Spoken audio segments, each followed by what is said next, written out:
Intenzivna finansijska kontrola ќе се врши во фирмите кои се префрлиле од отворен на регулиран пазар на струја, најави директорката на УЈП Сања Лукаревска. Целта е да се отстранат евентуалните манипулации при користење на поволностите за субвенционирана струја.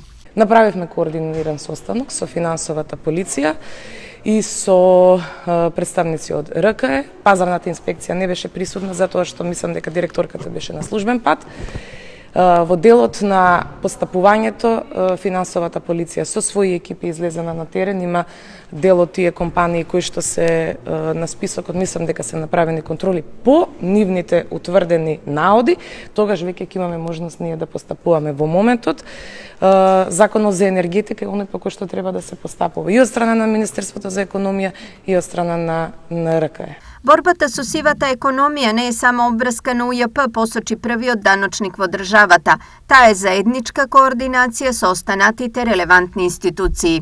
И бидејќи борба со сива економија не е само даночно затојување, тоа и непријавени вработени, имаме огромен број на нерегистрирани правни лица и така натаму, така да само заеднички ќе можеме да се избориме со сивата економија. Лукаревска најави ревидирање на списокот на производи и услуги со повластена даночна стапка, бидејќи Македонија е една од земјите со најголем број на производи и услуги со повластена даночна стапка. Во однос на недостигот од даночни инспектори, Лукаревска посочи дека до конечно решение тоа ќе се амортизира со размена на инспектори помеѓу канцелариите на Управата за јавни приходи во општините.